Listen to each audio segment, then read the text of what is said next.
तो नमस्कार दोस्तों, स्वागत है आपका वेब स्टडी में। मैं हूं आपका होस्ट एंड दोस्त प्रदीप जगवान, फिर से एक नए सेशन के साथ। दोस्तों कंजूसी मत करो यार, लाइक करो, शेयर करो और सब्सक्राइब करो। बेल बटन को दबा दो ताकि आपको इस चैनल की जो है नोटिफिकेशन मिलते रहे। आज हम बात करेंगे कूलम्स लॉ की, Coulomb's law in vector form. Coulomb's law in vector form. हम किसकी बात करेंगे आज? Coulomb's law in vector form. दोस्तों जो ये वेक्टर है ना, वेक्टर वर्ड्स, इसका मतलब होता है कि किसी बॉडी के पास मैग्नीट्यूड भी है और किसी बॉडी के पास क्या है, डायरेक्शन भी है। ठीक है ना। अगर आप कंफ्यूज हो जाते हो कि स्केलर और वेक्टर में किसके पास डायरेक्शन होगा, तो कुछ नहीं करना है, इस वी अल्फाबेट को लो और जैसे हम कंप्यूटर में पिक्चर को क्या करते हैं, रोटेट करते हैं ना, लेफ्ट टर्न, तो इसको टर्न कर दो और आपको डायरेक्शन मिल जाएगी। ठीक है। अब हम बात करते हैं कूलम्स जी ने क्या किया कि एक प्लेन लिया, उस आपको पता है प्लेन 2D होता है, एक होता है एक्स डायरेक्शन, एक होता है वाई डायरेक्शन। कूलम जी ने क्या किया कि ये है एक चार्ज Q1 जो कि पॉजिटिव है और ये है दूसरा चार्ज Q2, ये भी क्या है, पॉजिटिव है। ये जो चार्ज हैं इनकी जो डिस्टेंस होगा कहां से, ओरिजिन से। कहां से? ओरिजिन से। जैसे अगर आप कहीं जाते हो तो आप देखते हो कि यार मेरे घर से कितनी दूरी है, तो इनका घर क्या है, ये है, इसे क्या बोलते हैं, O, जो कि क्या है, ओरिजिन। वैसे ये चार्ज है जो, इसका भी डिस्टेंस क्या है, O, मतलब ओरिजिन से यहां तक। ये इसको ले लेते हम R1 वेक्टर, ठीक है, और इसको ले लेते हम R2 वेक्टर। मतलब 2 की पोजीशन कहां से, ओरिजिन से, तो हमने इसे R2 ले लिया, और 1 की पोजीशन कहां से, ओरिजिन से, तो हमने इसे 1 वेक्टर ले लिया। ठीक है। अब इनके बीच में जो डिस्टेंस है वो है ये R12 वेक्टर, R1 या R2 1 वेक्टर। ठीक है ना। यानी कि 2 की पोजीशन कहां से, 1 से। अब आपको पता है कि जो सिमिलर चार्ज होते हैं, मतलब सिमिलर चार्ज मतलब पॉजिटिव पॉजिटिव, ये क्या करते हैं, एक दूसरे को रिपेल करते हैं। तो वैसे ही जो ये पॉजिटिव Q1 है ना, ये रिपेल करता है किसको, Q2 को। किसको? इस Q2 को, जो पॉजिटिव चार्ज है। यानी कि इसको रिपेल करेगा तो किधर को करेगा, इस तरफ करेगा, कि बोल देगा कि पहले ही धमकी दे देगा मेरे बाउंड्री में मत आना, बाकी कहीं और निकल जाए। तो ये क्या होता है, इधर को निकल जाता है। कौन? Q2। ठीक है। यानी कि 2 पे जो चार्ज सेकंड है ना, उस पे फोर्स लग रहा है। किस पे लग रहा है ये फोर्स? 2 पर लग रहा है। कौन लगा रहा है? ये 1 लगा रहा है। ठीक है। वैसे ही जो है ना, 2 भी 1 पे फोर्स लगाता है। तो फोर्स किस पे लग रहा है, यहां पे 1 पर। किस पे लग रहा है? 1 पर। कौन लगा रहा है? 2। तो ये हो गया। ठीक है। अब जो कूलम्स लॉ होता है ये क्या कहता है, हमें फॉर्मूले से तो पता है कि 1/4 pi epsilon not Q1 Q2 over R square लगेगा। ये तो हमें क्या पता है, इसका फॉर्मूला पता है। ये हमें बताता है क्या, कि मैग्नीट्यूड है। अब हम अगर पेपर में या अगर हमें किसी को समझाना होगा पेपर के हिसाब से, तो हम उसे ये थोड़ी ना बोलेंगे कि क्या बोलते हैं, जो 2 पर जो फोर्स लगा है 1 है वो इधर को लगा है। हम ये इधर उधर नहीं बोलेंगे, हम सीधा बताएंगे उसे कि जो F वेक्टर होगा ना, फोर्स लगेगा 1/4 पाई एप्सिलॉन नॉट, और ये फोर्स किस पे लग रहा है, 2 पे। कौन लगा रहा है? 1। तो F2 1, 1/4 पाई एप्सिलॉन 0, ठीक, 1 ये क्या, Q1 Q2, क्योंकि यहाँ पे 2 चार्ज है Q1 Q2, ओवर में क्या, R21। ये 2 1 क्यों, 2 की पोजीशन कितनी है, 1 से। अब ये डायरेक्शन बता रहा है क्या, इधर को। तो अब जो ये डायरेक्शन है ना, हम पेपर में ऐसे तो लिखेंगे नहीं, ये किसी को बोलेंगे नहीं कि इधर को। तो हम क्या करेंगे, जो डायरेक्शन है वो है R21 कैप। ठीक है ना। अब आपको पता है जो ये R कैप होता है ना, ये क्या होता है, R वेक्टर अपॉन R का क्या, मॉड होता है। तो ऐसे ही हम यहां पे लिख देंगे 1/4 pi epsilon not Q1 Q2 over R21, और ये लिख देंगे यहां पे R21 vector upon R21 mod. ये हो जाएगा स्क्वायर और ये भी होता है स्क्वायर। ठीक है ना, ये होता है R स्क्वायर। अब देखो एक चीज बताता हूं मैं आपको, अगर लेट सपोज R यहां पे क्या है, -2 है। ठीक है। अगर मैं इसको स्क्वायर करूंगा तो क्या आएगा, 4 आ रहा है। 4 क्या आ रहा है, पॉजिटिव में आ रहा है। ठीक है ना। अगर मैं यहां पे R को लेट सपोज -2 था, अगर मैं यहां पे मॉड लगा देता हूं R को, तो ये क्या हो जाएगा, पॉजिटिव में हो जाएगा ना। जो ये माइनस मॉड लगाने से क्या होता है, कोई भी वैल्यू पॉजिटिव हो जाती। तो इस केस में देखो क्या हो रहा है, यहां पे ये भी पॉजिटिव है और ये भी पॉजिटिव है, तो ये पॉजिटिव पॉजिटिव क्या हो जाएंगे, 1/4 pi epsilon not Q1 Q2 over R21 cube. ऐसे हो जाएंगे, ये हो जाएंगे। r21 क्यूब, कैसे, मॉड लगा के, ठीक है, ये मॉड लगा के r21 क्यूब हो गए, ठीक है ना। और ये रही बात r21 वेक्टर की। अब जो ये r21 वेक्टर होता है ना, ये जो r21 वेक्टर है ये क्या शो कर रहा है, r1 vector minus r2 vector, यानी कि ये जो 2 है ना इसकी पोजीशन 1 से कितनी है, तो कितनी है, r1 vector minus r2 vector. अगर मैं यहां पर से ये इसको आगे लिख दूं r2 vector positive r1 vector, और इसको मैं अगर ऐसे लिख दूं r2 vector minus r1 vector, तो ये क्या बन जाएगा, माइनस r12 वेक्टर बन जाएगा। यानी कि 1 की पोजीशन कहां से, 1 की पोजीशन किससे, 2 से। तो अगर मैं इसको यहां पुट कर लूं तो ठीक है, मैं यहां पुट कर लेता हूं इसको, 1/4 pi epsilon not q1 q2 r21 cube, ठीक है, और ये हो जाएगा r12 वेक्टर, कैसा, माइनस में। अगर मैं इसको ये ऐसा ना लिखूं, ऐसा लिख दूं तो बात तो बराबर ही रहेगी, q1 q2 r क्यूब, ठीक है, और ये हो जाएगा r12 वेक्टर, कैसा, माइनस। ये मैंने ये 1 2 2 1 क्यों नहीं करा, क्योंकि जो इन दोनों के बीच डिस्टेंस है ना, चाहे हम r21 वेक्टर बोले चाहे हम r12 वेक्टर बोले, डिस्टेंस तो सेम ही रहेगी ना, चेंज तो होगा नहीं r21 या r12 से। तो वही कि यहाँ पे क्या हो गया कि r क्यूब हो गया, डिस्टेंस सेम रहेगी। अब इसको अगर मैं बाहर लिख देता हूँ इस नेगेटिव को, 1/4 pi epsilon not q1 q2 over में r क्यूब का मॉड, और ये हो जाएगा r12 वेक्टर। ये देख रहे हो, ये शो क्या कर रहा है, 1 की पोजीशन कहां से, 2 से, 1 की पोजीशन 2 से, यानी कि अगर ये बता रहा है कि 1 की पोजीशन 2 से, यानी कि यहां पे कोई फोर्स लग रहा है, किस पे, 1 पर 2 से। वो फोर्स कौन लगा रहा है, माइनस, वो फोर्स कौन लगा रहा है, देखो F12 वेक्टर लगा रहा है फोर्स, कौन लगा रहा है, F12 वेक्टर, किस पे लगा रहा है, 1 पर, किसके थ्रू, 2 के थ्रू, यानी कि 1 पर फोर्स लग रहा है, कौन लगा रहा है, 2 लगा रहा है, ठीक है ना।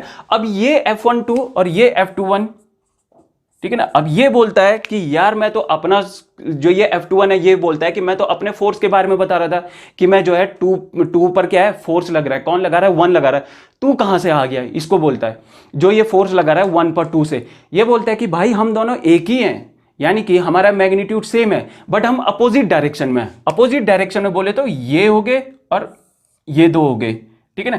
ये बोल रहा है कि तू मेरे पे फोर्स लगा रहा है, मैं इधर को जा रहा हूं, मैं तेरे पे फोर्स लगा रहा हूं, तू इधर को जा रहा है, यानी कि हम दोनों अपोजिट डायरेक्शन में जा रहे हैं, बट हमारा मैग्नीट्यूड क्या है, सेम है। तो ये बोलता है यार तू तो ऐसी बात कर रहा है जैसे न्यूटन ने अपने थर्ड लॉ में बताया, जैसे न्यूटन ने क्या बताया, अपने थर्ड लॉ में बताया। तो ये बोलता है यस, हम वही बात कर रहे हैं, every action have equal and opposite reaction, ठीक है। तो यानी कि जब हम कूलम्स लॉ को वेक्टर फॉर्म में लिख रहे हैं तो कूलम्स लॉ ने तो ये बता दिया कि फोर्स ऑफ इंटरेक्शन ऐसा ऐसा होगा। बाद में हमें मिलता है कि जो वो F2 पे फोर्स लग रहा है 1 के थ्रू, वो क्या हो रहा है, इक्वल फोर्स है बट अपोजिट डायरेक्शन है, किसके, जो 1 पे फोर्स लग रहा है, कौन लगा रहा है, 2 लगा रहा है, ठीक है। तो यही है Coulomb's law in vector form. अब हम बात करेंगे forces between multiple charges, forces between multiple charges के बीच में बात करेंगे अब हम, ठीक है। जैसे यहां पे देखो, माना यहां पे कोई, इस पॉइंट पे क्या है, कोई Q2 चार्ज है, इस पॉइंट पे क्या है, कोई Q1 चार्ज है, और इस पॉइंट पे क्या है, कोई Q3 चार्ज है, और इनका ओरिजिन कहां से है, यहां से है, ठीक है। अब जो ये इसका जो 2 चार्ज है ना, इसका ओरिजिन यहां से है, तो इसका हो गया डिस्टेंस r2 वेक्टर, इसकी हो गई डिस्टेंस क्या, r3 वेक्टर। इस 1 की डिस्टेंस कहां से, 3 से, तो क्या हो जाएगी r13, और इसकी डिस्टेंस इस 1 की कहां से, 2 से, तो क्या हो जाएगा r2 वेक्टर, ठीक है ना। अब ये जो सब, ये तीनों फोर्स है ना, जो ये एक ही सिमिलर चार्ज है, मतलब इन पे पॉजिटिव चार्ज है इन तीनों पे। अब ये Q3 इस Q1 को कहता है रिपल्सिव फोर्स के साथ, यानी कि रिपल्सिव फोर्स की धमकी देता है कि तू मेरे इलाके में मत आना, यानी कि वो उसको बोलता है कि मेरे इलाके में मत आना, बाकी कहीं भी चला जा। तो ये चले जाता है इधर को, ठीक है ना। क्या हो गया, क्योंकि F3 ने इस पे फोर्स लगाया, ओ सॉरी F1 पे फोर्स लगा, किसने लगाया, इस 3 ने लगाया, ठीक है, ये चला गया इधर को। सेम 2 भी कहता है उसे, रिपल्सिव फोर्स की धमकी देता है कि मेरे इलाके में मत आना, बाकी तू कहीं भी निकल जा। तो वो क्या करता है, इस पे फोर्स लगाता है, किस पर, इस 1 पर। इस 1 पे कौन, ये इस 1 पे फोर्स लगता है, किस पे, इस चार्ज पे क्या लगता है, फोर्स लगता है, कौन लगाता है, 2 लगाता है, ठीक है। अब यहां देखो एक चीज, जो ये F13 है ना, और जो F12 है, इसको ये फोर्स है, तो ये Q जो है, अगर ये Q2 इसको कहता है कि मेरे इलाके में मत आना, अगर ये 3 कहता है इसको कि मेरे इलाके में मत आना, यानी कि जब ये इसे फोर्स दे रहा है तो ये इधर को ही जा रहा है, इसके इलाके में जा रहा है, और ये पहले धमकी दे चुका कि मेरे इलाके में मत आना। जब ये फोर्स लगा रहा है इस पर, तो यानी कि ये इसके इलाके की तरफ एंटर कर रहा है, तो इसने ये पहले ही धमकी दे चुका है कि मेरे इलाके में मत आना। अब ये देखता है कि ये भी मुझे धमकी दे रहा है, ये भी मुझे धमकी दे रहा है, मैं जाऊं कहां? तो ये क्या करता है कि इन दोनों का जो देखता है ना कि इन दोनों का एरिया किस साइड नहीं पड़ रहा है, तो वो मिलता है उसे ये, जो कि ये क्या हो गया, इसका रिजल्टेंट हो गया, यानी कि वो इधर को जाएगा। जैसे इसको एक एग्जांपल देख लो, जैसे ये गाड़ी है, ठीक है ना, ये क्या, एक गाड़ी है, ठीक है। अब बंदे यहां से धक्का दे रहे हैं, पीछे से धक्का दे रहे हैं तो गाड़ी इधर को जा रही है, यहां से भी दे रहे हैं तो गाड़ी इधर को जा रही है, यहां से भी दे रहे हैं तो गाड़ी इधर को जाती है, ठीक है ना। वहीं अगर पीछे से एक बंदा यहां से धक्का दे दे तो मतलब इसके जैसे इधर से है तो इधर से धक्का दे दे, तो क्या बोलेंगे ये सब के सब, अरे पागल हो गया है, धक्का इधर से दे। क्यों बोल रहे हैं कि पागल हो गया? क्योंकि गाड़ी आगे तो जाएगी बट टर्न हो जाएगी, यहां से जो धक्का देगा ना उधर की साइड से, लेफ्ट साइड से, तो गाड़ी क्या हो जाएगी, टर्न हो जाएगी। इसका मतलब इनका जो रिजल्टेंट जाएगा वो इधर की साइड जाने लगेगा ना। वैसे ही यहां पे भी क्या सोच, ऐसे ही क्या समझो, ये Q3 जो है ना इसको ऊपर को ले जा रहा है, धक्का दे रहा है, Q1 Q2 इसको इधर को धक्का दे रहा है। अब जब दोनों साइड से धक्का लग रहे तो उनका जो रिजल्टेंट होगा वो Q1 क्या होगा, उस डायरेक्शन को जाएगा, ठीक है ना। Q3 ने इधर से लगाया और Q2 ने इधर से लगाया, तो Q3 इधर से लगा रहा है, Q2 इधर से लगा रहा है, तो बॉडी क्या होगी, इधर को जाएगी, ठीक है ना। जैसे यहां पे लेट सपोज अगर बॉडी के ये 3 बंदे क्या करते हैं, माना ये देखो, अगर एक बंदा, अगर जैसे ये है गाड़ी, अगर एक बंदा इधर से धक्का देता है, ठीक है ना, और ये एक बंदा अगर लेट सपोज इधर से धक्का दे रहा है, इधर से भी धक्का दे रहा है, तो बॉडी क्या होगी, जैसे ये है इधर से धक्का दे रहा है एक और इधर से धक्का दे रहा है, तो बॉडी किधर को जाएगी, आगे कोई तो जाएगी ना। बस वही है यहां पे भी, ठीक है ना। इसका ये क्या हो जाएगा, इन दो फोर्सों का रिजल्टेंट हो जाएगा, ठीक है ना। अब यहां पे क्या होता है कि जो F12 होता है ना, ये इस पे कितना फोर्स लगाता है, ये लगाता है 1/4 pi epsilon not Q1 Q2 upon में R12 स्क्वायर और R12 क्या, कैप। वैसे ही जो है F13 भी लगा रहा है, इस पर कितना लगा रहा है, 1/4 pi epsilon not Q1 Q3 R12 का स्क्वायर होगा ये, तो R13 स्क्वायर और R13 का कैप। ये तो रहे दो फोर्स। अब एक बच्चा है, एक बालक है, वो देख रहा है कि नेट फोर्स इतना आ गया, उसने क्या करा कि ठीक है अगर नेट फोर्स इतना आ रहा है तो इन दोनों का क्या होगा कि ये क्या करता है कि F12 वेक्टर और क्या कर देता है F13 वेक्टर ऐसे लिख देता है। अब ये लिखता तो है, ठीक है ना, जब इसको दो फोर्स दिए तो वो इनका नेट निकालता है, ठीक है ना। वहीं अगर हम इसे n चार्जेसों का नेट निकालने को कहे, तो अगर हम इसे कहें कि हमारे पास ये दो फोर्स नहीं है, अब हमारे पास जो है यहाँ पे n फोर्स है, क्या है, n force 1/4 pi epsilon not Q1 Qn upon में R1n का स्क्वायर, और ये क्या कर देता है R1n कैप, ठीक है ना। तो ये बच्चा क्या करता है कि ऐसे करके लिखता है F12 का कैप, ठीक है, प्लस F13 का कैप और प्लस F1n का वेक्टर। तो ये क्या करता है कि 1/4 पाई एप्सिलॉन नॉट लिखता है Q1 Q2 over R square है, ठीक है, और यहाँ पे R12 का डायरेक्शन भी दे देता है किधर को। वहीं साथ में लिख देता है कि 1/4 pi epsilon not Q1 Q3 upon में R13 का स्क्वायर और R13 का कैप, यानी कि डायरेक्शन दे देता है, इस फोर्स के बारे में कह देता है। वहीं यहाँ पे इस फोर्स के बारे में कह देता है 1/4 pi epsilon not Q1 Qn upon में R1n का स्क्वायर और R1n का डायरेक्शन भी दे देता है। अब ये बार बार इसको जब इतना लिखना पड़ता है तो ये कहता है कि एक काम करते हैं यार, ये बच्चा जो नेट फोर्स निकाल रहा है वो कहता है कि एक काम करते हैं यार, इनमें से ये देखो कि कॉमन क्या है, 1/4 pi epsilon not 1/4 pi epsilon not 1/4 pi epsilon not है, और एक और चीज कॉमन है Q1, यानी कि ये बालक क्या करता है, इनको इधर पे लिखते हैं, ठीक है ना। ये क्या करता है कि इस 1/4 पाई एप्सिलॉन नॉट को बाहर कर लेता है, इसके साथ ही Q1 जो है ना उसको भी बाहर कर लेता है। अंदर अब लिखता है, यहां क्या लिखता है ये Q1 अपॉन R12 का स्क्वायर, ठीक है, और R12 का कैप लिखता है फिर Q2 अपॉन R13 स्क्वायर और R13 का कैप। ऐसे ही क्या करता है वो कि n तक लिखता है वो Qn अपॉन R1n स्क्वायर और R1n कैप। अब वो देखता है कि यार ये भी इतना कब तक लिखना है, इसका भी शॉर्ट बनाओ। तो वो क्या करता है कि यहां पे देखता है plus plus plus plus plus कहां तक, n तक। तो यानी कि वो कहता है कि इन ये प्लस का मतलब होता है सम, इसका साइन लगा देंगे हम सम, ठीक है ना।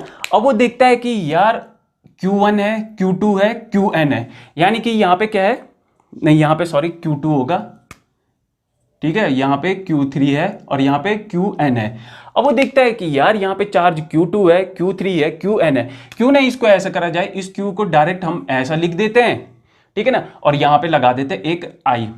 अब लोग पूछते हैं कि यार ये I यहां तो कहीं है ही नहीं, तूने ये कैसे लगा दिया। वो बोलता है सुनो, I जो होगा ना इसकी जो वैल्यू होगी वो 2 से n तक पुट करेंगे हम। कहां तक, 2 से n तक।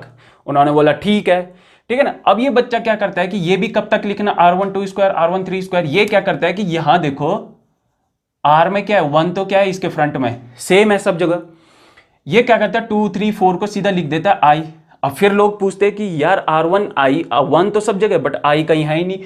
ये बोलता है कि I को आप 2 से n तक लिख दो, ठीक है ना। जब ये ऐसा लिख देता है तो लोग बोलते हैं कि सीधा सीधा बताओ ना यार आप फॉर्मूला क्या बनाना चाहते हो। ये बोलता है आप ऐसा करो Q1 upon 4 pi epsilon not, ठीक है, और इसके अंदर लिख दिया इसने QI, इसके अंदर लिख दिया इसने सम ऑफ क्या, I को कहां से 2 से n तक, QI अपॉन में R1I का स्क्वायर और R1I डायरेक्शन बता देगा ये, ठीक है ना। तो अगर हम इसे खोलेंगे पूरा तो ये क्या आएगा, summation Q1 QI 1/4 pi epsilon not upon में R1I का स्क्वायर और R1I कैप हो गया। तो ये क्या है, नेट फोर्स है। क्या है ये, नेट फोर्स या रिजल्टेंट फोर्स। ये क्या है, नेट फोर्स है या फिर रिजल्टेंट फोर्स है, ठीक है ना। जैसे ये रिजल्टेंट है ना इन दो फोर्सों का, वैसे ये भी क्या हो गया कि जब n फोर्सेस लगेंगे कि तो उनका क्या है, रिजल्टेंट ये रहा, ठीक है ना। ये क्या है, F फोर्स। अब ये बोलते हैं कि यार ये तो ऐसा लग रहा है जैसे ये लिख दिया होगा आपने, ये तो ऐसा लग रहा है जैसे क्या, जैसे यहां कोई सुपरपोजिशन प्रिंसिपल लगा दिया हो। जैसे क्या हो गया, सुपरपोजिशन प्रिंसिपल लगा दिया हो, ठीक है ना। तो वो बोलता है यस ये सुपरपोजिशन ही प्रिंसिपल तो है, सम ऑफ ऑल चार्जेस। भाई इन सब चार्जेसों का जो फोर्स लगेगा वही तो है, ये तो सुपरपोजिशन प्रिंसिपल है। एक बंदा बोलता है यार यहां पे तो तूने पैरालेलोग्राम का जो लॉ ऑफ वेक्टर लगता है वो लगा दिया। वो बोलता है यस पैरालेलोग्राम का लॉ ऑफ वेक्टर हो गया, ठीक है ना। तीसरा बोलता है ये तो कूलम्स लॉ भी है, क्योंकि कूलम जी क्या कहते हैं, तीसरा बोलता है कि ये तो कूलम्ब लॉ भी है, ठीक है ना। क्या है, कूलम्ब लॉ। क्यों, क्योंकि कूलम जी क्या कहते हैं, जो फोर्स ऑफ इंटरेक्शन लगता है चार्जेसों के बीच, ठीक है। तो ये हो गया फोर्स, क्या सुपरपोजिशन प्रिंसिपल भी हो गया, पैरेललोग्राम लॉ ऑफ वेक्टर भी हो गया, अब कूलम्ब लॉ भी हो गया, ठीक है ना। अब जो ये चार्ज होते हैं ना, जो हम बार बार चार्ज चार्ज चार्ज चार्ज करते हैं, ये चार्ज बोलते हैं कि यार जब आप हमको लिख रहे हो तो आप हमको ऐसे करके लिख रहे हो, ठीक है ना। यानी कि आप जब लिख रहे हो तो 1E 2E 3E ऐसे करके मत लिखो। बोला क्यों, क्योंकि यहां पे इलेक्ट्रॉनों की रिस्पेक्ट दे रहे हो आप हमें तो रिस्पेक्ट दे ही नहीं रहे हो इस चार्ज को। तो बोला हम क्या लिखें फिर, एक काम करो, जब हमें कूलम जी ने ही फाइंड आउट करा है तो उनका रिस्पेक्ट दो। तो बोला उनके रिस्पेक्ट में तो क्या करें उसका, बोला एक काम करो आप मेरे को जो यूनिट लगा रहे हो ना वो बोला कूलम्ब लगा दो। तो ठीक है, लोग एग्री हो गए, ठीक है आज से हम बोलेंगे कितना 1 कूलम। तो जब आप चार्ज लिखोगे तो अब आप बोलोगे 1 कूलम या 2 कूलम या फिर 3 कूलम। आज से आप ऐसे नहीं बोलोगे कि 1E 2E, यहां पे तो इलेक्ट्रॉनों को आप रिस्पेक्ट दे रहे हो, आप आज से लिखोगे 1 कूलम 2 कूलम या फिर 3 कूलम, ठीक है। तो ये है बात किसकी, फोर्सेस जो लगते हैं किसके, मल्टीपल चार्जेसों के बीच में, ठीक है। अब क्या होता है कि जब कूलम जी बोलते हैं कि इतना फोर्स ऑफ इंटरेक्शन लगता है, इतना फोर्स ऑफ इंटरेक्शन लगता है, तो लोग बोलते हैं कि कूलम जी हमें ये जो है डेटा में बताओ कि कितना फोर्स लगा रहे हैं, दो चार्ज आपस में कितना फोर्स लगा रहे हैं। तो ठीक है, कूलम जी बोलते हैं ठीक है Q1 माना एक 1 कूलम है, ठीक है ना, Q2 भी क्या है 1 कूलम है और आर भी जो है 1 मीटर है। अब दिखाता हूं मैं जादू तुम्हें, ये कितना फोर्स ऑफ इंट्रैक्शन लगाते हैं। ठीक है, तो इंट्रैक्शन क्या लगाएंगे, ये रिपल्सिव लगाएंगे। क्यों? क्योंकि दोनों के दोनों क्या सेम चार्ज है। तो अब कूलम जी बोलते हैं देखो आओ जादू देखो। तो कूलम जी क्या करते हैं कि फॉर्मूला लगाते हैं अपना F इक्वल टू के Q1 Q2 अपॉन में R स्क्वायर। ठीक है ना, Q1 आ गया 1 कूलम, Q2 आ गया 1 कूलम और आ रहा है 1 मीटर। जब इसको लगाते हैं हम, इन मैग्नीट्यूडों को डालते हैं तो हमें मिलता है K, और K की वैल्यू होती है 9 इंटू 10⁹ क्या न्यूटन मीटर स्क्वायर पर C स्क्वायर। ठीक है ना, तो यहां पे इसका मतलब फोर्स आ गया कितना 9 इंटू 10⁹ न्यूटन। अब जो कूलम है, इन्होंने कहा कि जो फोर्स ऑफ इंटरेक्शन लग रहा है इन दोनों चार्ज के बीच में, ये लग रहा है 9 इंटू 10⁹ न्यूटन। ठीक है ना, तब तक न्यूटन जी आते हैं अपना ग्रेविटेशनल फोर्स लगा के, अपना ग्रेविटेशनल फोर्स लेके। तो ग्रेविटेशनल फोर्स कितना हुआ Gm1 m2 अपॉन में R स्क्वायर। क्यों आई ये न्यूटन जी? क्योंकि लोग बोलते हैं यार जब दो चार्ज एक दूसरे पे फोर्स लगा रहे हैं, तो ऐसे ही तो न्यूटन जी ने भी बोला था कि कभी भी हो दो बॉडी आपस में क्या करती है, एक दूसरे को अट्रैक्टिव फोर्स लगाती है। तो चलो न्यूटन जी को बुलाओ। न्यूटन जी आए, बोला न्यूटन जी आपका फोर्स कितना लगता है? बोला मेरा फोर्स क्या लगेगा, चलो आप m1 को ले लो 1 kg और m2 को ले लो आप 1 kg और इन दोनों के बीच है r क्या 1 मीटर। जैसे ही फॉर्मूला लगाया यहाँ पे आया g की वैल्यू होती है 6.67 इंटू 10⁻11 न्यूटन। अब इन्होंने देखा दो चार्ज के बीच लग रहा है फोर्स जो कि 10⁹ न्यूटन है, दो मास के बीच में लग रहा है फोर्स जो कि 10⁻11 न्यूटन है। ठीक है ना, दोनों जगह क्या लग रहा है, फोर्स लग रहा है। बट हम जो फोर्स देख रहे हैं वो सबसे ज्यादा इसका देख रहे हैं, और वो भी बहुत ज्यादा फोर्स है। कहां -11 रह गया और कहां 10⁹ रह गया। ठीक है ना, तो जो कि फोर्स क्या बहुत ज्यादा है। इसका मतलब जो इलेक्ट्रोस्टैटिक फोर्स होता है ना, ये क्या होता है, बहुत ज्यादा होता है। किससे? ग्रेविटेशनल फोर्स से। ठीक है, किससे होता है, ग्रेविटेशनल फोर्स से। अब कूलम जी यहां पे जो है ना, जो चार्ज की यूनिट लगाई है ना, कूलम लॉ, जो चार्ज की यूनिट लगाई है कूलम, यहां पे कूलम जी कहते हैं कि देखो मैं वो चार्ज हूं, ठीक है ना, मैं वो चार्ज हूं जिसे आपने क्या क्या रखा है, वैक्यूम में रखा है। जिसे आपने कहां रखा है, वैक्यूम में रखा है। ठीक है ना, एक 1 मीटर के डिस्टेंस में मैं वो चार्ज हूं जिसे आपने वैक्यूम रखा है 1 मीटर के डिस्टेंस पे। किससे? इस चार्ज से, जो कि क्या है, इक्वल है किस पे, मैग्नीट्यूड में, और सिमिलर है यानी कि पॉजिटिव चार्ज है। तो कूलम्ब क्या क्या कहता है कि मैं वो चार्ज हूं जिसे आपने वैक्यूम में रखा है 1 मीटर डिस्टेंस में रखा है। किससे? इससे। और ये क्या कर रहा है, मुझ पे एक रिपल्सिव फोर्स लगा रहा है। क्या कर रहा है, मुझ पे एक रिपेल फोर्स लगा रहा है। ठीक है ना, तो यहां पे कूलम्ब क्या आता है ना, अपनी डेफिनेशन बताता है कि मैं वो चार्ज हूं जिसे आपने वैक्यूम में रखा है 1 मीटर डिस्टेंस पे रखा है Q2 से। ये Q2 मेरे पे रिपल्सिव फोर्स लगा रहा है जो कि कितना है, 9 इंटू 10⁹ न्यूटन का। ठीक है ना, यहां पे कूलम अपनी डेफिनेशन बताता है कि मैं वो चार्ज हूं जिसे आपने वैक्यूम में रखा है 1 मीटर डिस्टेंस पे रखा है इस Q2 से, जो कि रिपल्सिव फोर्स लगा रहा है कितना, 9 इंटू 10⁹ न्यूटन का। ठीक है ना, अब यहां पे बात आती है, देखो ये जो दो फोर्सेज है ना, ये जो दो फोर्सेज, ये, ठीक है ना, और ये, अब इससे क्या हो गया कि लोग बोलने लग गए ओहो इलेक्ट्रोस्टैटिक फोर्स ग्रेविटेशनल फोर्स से इतना ज्यादा होता है। जब लोग इलेक्ट्रोस्टैटिक फोर्स की तारीफ करने लगे, तब तक यहां पे क्या होता है ना, चार्ज और मास की क्या होती है ना, अब लड़ाई होती है। क्यों? क्योंकि ये जो ग्रेविटेशनल फोर्स है ये मास के कारण है, ये जो चार्ज के कारण क्या है, इलेक्ट्रोस्टैटिक फोर्स आया। अब चार्ज और मास के बारे में लड़ाई होने लगती है, तो ये दोनों जो है ना अपने अपने बारे में लोगों को बताने लगते हैं। चार्ज बोलता है कि इलेक्ट्रोस्टैटिक फोर्स ऐसा है, और मास बोलता है नहीं नहीं मैं उससे कम जरूर हूं फोर्स में, बट मैं यहां आ गया हूं, मैं वहां आ गया हूं। ठीक है ना, तो आज की क्लास यहीं पे तक। लाइक करें, शेयर करें और सब्सक्राइब करें। इसी तरह हमारे मोटिवेशन को आप बढ़ाते रहें और आगे और बनाए रखें। ठीक है, थैंक यू।